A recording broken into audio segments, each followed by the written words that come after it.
एक गांव में एक वकील साहब रहते थे, वकील लॉयर, हनुमान जी के बड़े पुजारी थे, बड़े साधक थे।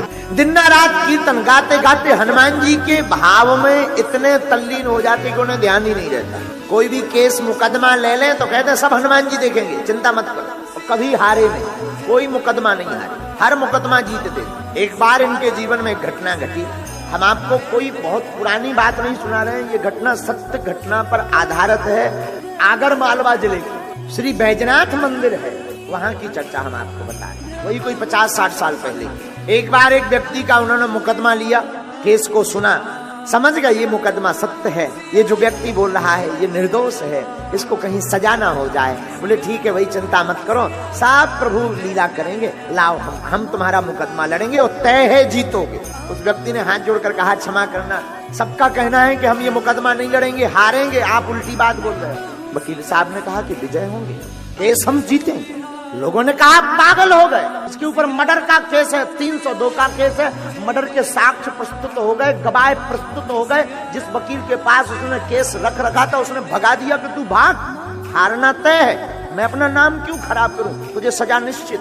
लेकिन ये वकील ये कहते हैं हमने बाकिया सुन लिया, तू निर्दोष है और तू सच बता। बोला मैं निर्दोष हूं। बोले जा तू जीतेगा। ये तो कह के चला आया। इसने कहा वकील साहब माफ करना, तुम्हें फीस लेनी हो तो पहले ले लो, और मुझे पहले बता दो, अगर मुझे सजा होनी है तो मैं पहले घर की व्यवस्था करके आऊं। वकील ने कहा चुप हो जा, मैं फीस अभी नहीं लूंगा, मैं फीस बाद में लूंगा, नोटों की फीस नहीं लेता हूं। मैं तो यही कहूंगा तू भी आना मेरे सरकार के द्वार पर और कीर्तन करा देना राम नाम का। अब तो ये जो व्यक्ति जिसका केस लड़ना था, ऐसे लगा कि ये सच में मेंटल है, कहीं कीर्तन करवाने से कोई मुकदमा जीतता है। वैसे भी सब लोग जितने और लॉयर थे, जितने वकील थे, वो कह ही रहे थे कि ये पागल है, इसके चक्कर में मत पड़ो। लेकिन अब तो तय हो गया। लेकिन मरते क्या नहीं करते, देखते हैं ये इनका इष्ट क्या करता है। आपका भरोसा कितना मजबूत है अपने इष्ट के प्रति, अपने गुरु के प्रति। हमारा इष्ट और हमारा गुरु उतनी ही कृपा करेगा जितना तुम्हारा भरोसा हो। और ये तो वकील बड़े पागल, महादेव आए, अपना बही खाता जो वो फाइल होती है वकीलों की, फाइल बनाई उस मुकदमे की, सरकार के चरणों में रखी, और वही पूजा जो पुरानी पद्धति, वही पद्धति, हाथ में माला लिए जप रहे। पहले दिन जो बहस छिड़नी थी उसी दिन वो 2 घंटे लेट आए। जिस व्यक्ति का मुकदमा था तो उसे लगा कि अब तक तो लग रहा था कि 50 है, अब तो लग रहा है पूरे। 2 घंटे बाद कोई आ रहा है, जज चिल्ला रहा है। अब जज छोड़ेगा थोड़ी ना, सजा हो रही होगी तो ये आजीवन करवा कर मानेगा। पहले तो कम से कम 20 साल की ही होगी। जज बैठा है, मजिस्ट्रेट बैठा है, इसके अंदर कोई भय नहीं, कोई डर नहीं कि मैं देर से आया हूं। मानो यूं मान के चलो कि ये उसका बाप है, तो वो अपनी मस्ती में डूबा हुआ आया। जिस आदमी का मुकदमा था उसे लगा कि यार फंस गए, अब फाइल भी लेते नहीं बनता, बहस जारी है, कल परसों में उसका फैसला होना है। तब तक जज ने कहा कि अब तक क्यों आए।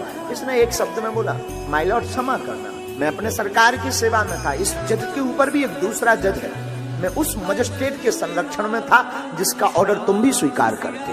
तो जिस आदमी का मुकदमा था उसे लगा कि बताओ लो इससे भी बहस हुई। ये आदमी भागा गया। तो वकील ने कहा कहाँ जा रहे हो? बोले कल फैसला है, मैं जरा बंदोबस्त करके आऊं, घर पे 1-8 साल का राशन तो रख के आऊं कम से कम। बोले क्यों? बोले तय है कि आजीवन होनी है मुझे, और एक और काम करना, कम से कम इतनी कृपा करना, कल टाइम पे आ जाना वरना फांसी लगेगी। वकील ने उस साधु पुरुष ने मुस्कुराकर कहा जाओ, कोई व्यवस्था मत करके आना, तुम तो सीताराम कहकर आना। दूसरा दिन हुआ और हद पार हो गई। दूसरे दिन तो और बड़ी बारी लीला हो गई। ये मंदिर गए, मंदिर में सरकार के पास बैठे, हनुमान चालीसा में ऐसा मन रम गया, ऐसा मन रम गया, ऐसा मन रम गया कि कब कोर्ट का टाइम हो गया, कब निकल गया खबर नहीं। कोर्ट का टाइम 20 मिनट से, इसे ध्यान आया, आंख खुली, भागा लेकर के फाइल पहुंचा, तो मारा गया। अंदर गए, जज सामने बैठा हुआ था, क्षमा मांगने, माफ कीजिए आज फैसला था, मैं टाइम पे नहीं आया, पूजा में बहुत ज्यादा व्यस्त रहा। जज साहब बोले तुम पागल हो गए क्या? आज जैसी जो वकालत की बहस तुमने की, जिंदगी में किसी वकील ने हमारे सामने नहीं की। वकील ने कहा फैसला क्या किया आपने? बोले क्या करना था, जिसका वकील इतना कट्टर निडर हो, एकदम स्पष्ट तथ्य को प्रस्तुत करता हो, वो भला कैसे हार सकता है जिंदगी में। फैसले का ऑर्डर दिखाइए जिस पर मेरे हस्ताक्षर हो। उसने हस्ताक्षर देखे तो समझ गया मैं पूजा में बैठा रहा हूं, मेरे सरकार यहां पर वकील बनकर के मुकदमा लड़ते हैं।